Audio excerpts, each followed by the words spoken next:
Ассаламу алейкум, Китептүү YouTube каналынын жалпы көрөрмандары, сиздер менен кайрадан эфир аркылуу көрүшүп жатканыбызга биз абдан кубанычтабыз. Бүгүн бизде конокто бир адамдан бир китеп долбоорунун ыктыярчысы Туратбек уулу Умар келген. Саламатсызбы? Кош келипсиз. Саламатсызбы? Аты жөнүм Туратбек уулу Умар. Учурда Кыргыз мамлекеттик юридикалык университетинде биринчи курсунда билим алып жаткан учурум.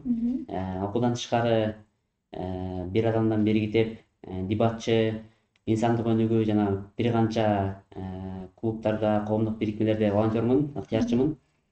Андан тышкары бош убактыларымда китеп окуп турам, өзүмдүн хоббим менен алектенип, ар кандай иштерге, иш-чараларга аралаштырам.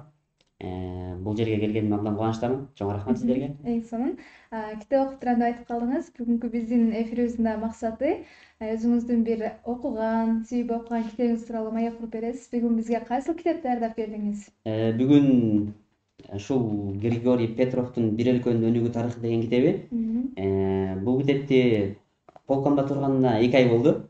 Негизи окуй элек болчумун да. Кызыкпай эле, акыркы күндөрү ушул улам эле бир семинарга барсам эле агайлар, устаздар синелман ушул китепти окугуңар эле десе эле баары кол көтөрүшөт. Мен кол көтөрбөй калам да. Анан атайын даярданып келип кечегини атайын чаң басып турган полкоман алып окудум. Бир күндө окуп бүттүм буюрса. Мындай кызыктуу китепти бир жумага, бир айга, керек болсо 2 айга созуштун кереги жок го. Мындай бир жумада өзүңө жаккан китепти бир 2 күндө же 1 күндө же керек болсо 2 саатта бүтүрүп койгонго болот да. Анан бул китепти мен айтып калбадымбы? Ушул бир адамдан бир китеп долбоорунда волонтёрмун депчи. Анан ошол жерден жүрүп, ушул китепти окубаганыма аябай өкүндүм. Эме жүрүп кошулганыма 5 айдын жүзү болуптур. Анан ушул китепти окубай жүргөнүмө аябай өкүндүм да. Анткени биздин азыркы кылып жаткан иштерибиз, ачып жаткан китепканаларыбыз, элдерге айтып жаткан сөздөрүбүз ушул китептин негизинде экен. Анткени учурунда деле ушул Фин мамлекети аябай жакырчылыктын, кедей мамлекет, коррупциянын сазына баткан мамлекет болгон экен. Швейцарияга улам бир колония болсо кайра аны Россия алып алып, өздөрүнүн элдери дагы аябай коррупционер болуп, мамлекет башчылары дагы, эл башчылары, жада калса төрөлгөн балдарынан бери мындай аябай жаман деңгээлге жетип калган экен да. Анан китепсиздикечи, билимсиздикке. Анан мындай бир сөз бар го, эгерде бир мамлекетти бузгуң келсе, ал мамлекеттин билим берүү системасын жана кыздарын буз дегенчи. Ошол сөзгө терең ушул китепти окугандан кийин кошулдум. Анткени эгерде кайсы бир мамлекеттин билим берүү системасы жогото турган болсо, тактап айтканда бузулуп, ал билим берүү системаны башка мамлекеттин же башка элдин кызыкчылыгы үчүн иштей турган болсо, анда ал мамлекет жок эс экен да. Бул китептен алган сабагым өтө чоң болду. Анткени бир эле киши, сөзүм аралыгын айта кетейин. Мындай сөз бар эмеспи? Бир эле ойго адам, бир эле миң окуп жаткан адамды ойго түшүш үчүн бир эле ойго адам жетиштүү депчи. Анан Меврананын сөзү. Бул китепте бир эле ошол Снельман деген киши, жөнөкөй эле карапайым эле үй бүлөдөн чыккан, өтө деле бай эмес киши ушул азыркы Финляндия мамлекетинин бир эң чоң бир деңгээлге жетишине ошол адам себепкер болуптур да. Бул адамдын себеби кандай десек, бул адам ошол мамлекеттин Фин мамлекети учурдагы бир эме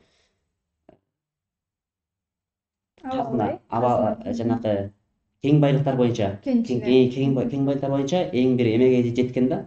Ал жерде эчтеке байлык жок. Алтын ресурстары, күмүш ресурстары, эч нерсе байлык жок, бирок бул жерде дүйнө жүзүндөгү билим тарката турган, билим берүү системасы, билим берүүнүн очогу болуп калып калды да. Демек, билим берүүнүн арты менен кетип атат, Билим берүүнүн аркасы менен. Эң сонун сөзүңүзгө аралуу ушул жерден дагы суроо бергим келди сизге. Бир өлкөнүн өнүгүү тарыхы деп калды. Демек, Фин мамлекетинин тарыхы, анын билим берүү сапаты менен өнүккөн деген негизге келдик да. Ал эми азыр бир өлкөнүн өнүгүү тарыхында Фин мамлекети болсо, Кыргызстандын өнүгүү тарыхында дагы кандай иштерди алып баратасыздар ушул китеп жаатында? Китеп жаатында бул китепти окуганда азыркы биз кылып жаткан иштердин ушу Снельман баштаган эң биринчи баштапкы иштерди биз кылып жатырбыз да. Анан айтып калышат го элдерчи, Кыргызстан өнүкпөйт, анан өнүгүш үчүн тиги эл башчылар иштеш керек, мамлекет иштеш керек депчи. Бирок бул жерде мага Снельмандын өтө бир маанилүү, маңыздуу сөз жакты. Аны да өзүмдүн бул мен жазып койгон болчумун китепчеме. Мындай да, кең келечектүү жаштар дейт, жана андай катмар улуттун мээсиси мал дейт. Эл силерди жакшы билим алып, жакшы маяналуу кызматта иштесин деп, же шапар тээп, кечкисин кумар сыяктуу оюндарды ойногула деп окутпады дейт. Мындай жолго баргандар интеллигенттер эмес, балким интеллигенциянын алсыз бир сөлөкөтү дейт да. Анысы андай биздин азыркы кылып жаткан иштер бул билимдүү, илимдүү китеп окуган, китепкөй жаштарды тарбиялоо. Эгерде мамлекеттин жаштары өнүгө турган болсо, анда келечеги кең дейт да. Шейх Чубак устаз дагы маркум айтты эле го, эгерде кайсы бир мамлекетти келечегин, артын, урпагын бир ишти баштаганда улантып кетерин көргүң келсе, анда алардын жаштарына кара депчи. Анысы кандай азыркы буюрса жаштарыбыз келечекте 10 жыл болобу, 20 жыл болобу Кыргызстан сөзсүз өнүгөт. Анткени азыркы кылып жаткан жаштардын иши бул өтө мыкты иш. Жаштар өнүгүп келатат, өсүп келатат. Кыргызстан өнүкпөйт, өспөйт деген сөздөргө мен кошула албайм. Буюрса Кыргызстандагы 2040 жыл болобу, 2050 жыл болобу өсөт. Дүйнөдөгү эң мыкты билимдин очогу болгон, цивилизациясы, маданияттуулугу эң бир жогорку деңгээлге жеткен мамлекеттердин катарына кошулат. Дагы бир сөздү айта кетейин, Силимандын сөзү. Качан гана биздин алакандай улутубуз дейт да, айланабыздагы зор коңшуларыбыздын жогорку маданиятка, айланабыздагы зор коңшуларыбызга караганда жогорку маданиятка ээ болсо, ошондо биздин илимибиз, билимибиз жогору болот дейт да. Биз дейт, мисалы Нуржейт агай айтып калат эмеспи, АКШдай держава боло албасак, Россиядай дагы курал жарагыбыз жок болсо, Япониядай жанагындай чыгарган нерселерибиз, өндүрүш технологиясы жок болсо, биз андай нерсени кылалбайбыз дагы да. Кылабыз бирок кайсы бир 100 жылдан кийин да. Бирок биз ушул китеп окуу менен өзүбүздүн маданиятыбызды көрсөтүп, тарыхыбызды билсек, анда бул биздин аларга караганда эң чоң бир көрсөткүч болот. Эң сонун, демек сиздердей оолда тайбаланып, өзүн өнүктүрүп келе жатат. Демек биздин Кыргызстаныбыздын учу кур эмес деп айта кетмекчибиз. Деги эле китеп окууга кандай аралашып калгансыз? Жаштарыңыздан ким себепкер болду эле? Кандай багыттагы китептерди окуйсуз? Кайсы учур болсо дагы мындай өзүңүзгө жаккан китептериңиз менен да бөлүшө кетсеңиз. Менин китеп окуума 11 классымда экен. Кубан агай деген, Бейшеев Кубан агай деген кыргыз тилден берген мугалим бар болчу. Анан ал агай мени жаман көрчүбү, жакшы көрчүбү билбейм, бирок кийин мен бул жерге келгенде түшүндүм ал агай мени жакшы көрчү экенинчи. Мен убагында чоң эле бала болуп каласың 11 класста. Анан олимпиадага барганда утулуп кала турган болсом, мени кыздар балдардын көзүнчө таяк менен сабакчы да, мындайчы, утулуп калдым депчи. Анан күнүгө сабак берчи, бир жумада 3-4 жолу сабак бергенде келип, мисалы, башкалар окубаса мейли, бирок мен окубасам мени чыгарып сабачы да. Сабачы деген мындай таяк менен чаап, мындай кокус кылчу да, кокус деп коет го. Окутуш үчүн. Ал бирок убагында мен жаман көрчүмүн, аябай коркчумун агайданчы. Ошол чоң окууну бүткөнгө чейин эле коркуп жүрдүм. Анан бул жерге келгенден кийин ошол агайдын мага кылган бул эмгеги аябай чоң келди да. Мисалы мен сынган кылычты мага келип айтты, ошол 11 классымда окуп жүргөндө, тиги класстагы Айзат деген кыз 4 күндө бүтүрүп коюптур, сен бүтүрө албайсың депчи. Анан ошол күндөн баштап мен канча күнүгө 8 сааттан китеп окудум го дейм. 3 күндө бүтүрдүм да сынган кылычтычы. 3 күндө бүтүрүп, эмнеге тиги класста Айзатты окуй элек, мен окуй албайм деген нерсени алып келдим дагы. Сынган кылыч китебин 3 күндө бүтүрүп, анан эң биринчи окуган китебим ошо сынган кылыч болду.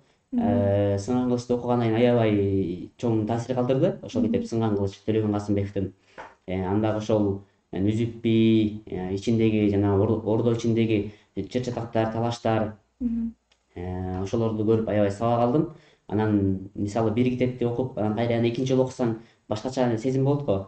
Экинчи жолу Сынган кылычты кайра окуй албай жүрөм.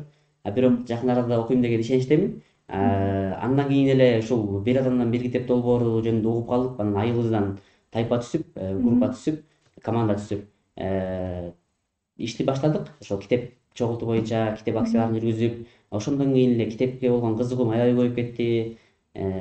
Жумасына учурда бир дебейин, бирок 300-400 мен барак окуп турам китепте. Эң сонун. Атайын китепке күнүгө убакыт деле бөлбөйм. Бош убактымда дебейин. Мисалы маршрутка өтүп калганда 10 минутта да окуп коем. Офиске барганда ал жерден жарым сааттай болобу, 1 сааттай атайын китепке убакыт бөлөм. Анткени мисалы китеп окуп алсам, кадимкидей ушул жан дүйнөм башкача болуп турат да. Айтты го, Акмат байке айтып кетти го, эгерде сенин сумкаңда кичинекей болбосо да бир китеп жүрбөсө, анда сен өзүңдү ыңгайсыз сезсең, анда бул сенин бир келечек үчүн, мамлекет үчүн кошкон салымың да болчу. Эгерде сен сумкаңда китеп жүрбөй эле, мисалы сенин сумкаңда китеп жүрсө да жүрбөсө да баары бир болуп кала турган болсо, анда бул өкүнүчтүү маселе да. Түшүнүктүү. Эң сонун азыркы заманда мындай китеп окуган жаштар, анан тилекке каршы мындай китепке такыр эле көңүл бурбаган жаштар дагы баягы социал тармактарда отурган жаштар да бар да. Анан китеп окуганда дагы дайыма мындай китеп окуп баратып эле баягыдай китеп окубай калган учурлар болот да. Ошондой мезгилде сиз кандай сунуштар бересиз? Кандай китеп окууга кандай мотивация алыш керек? Көбүнчө кайдан аласыз сиз?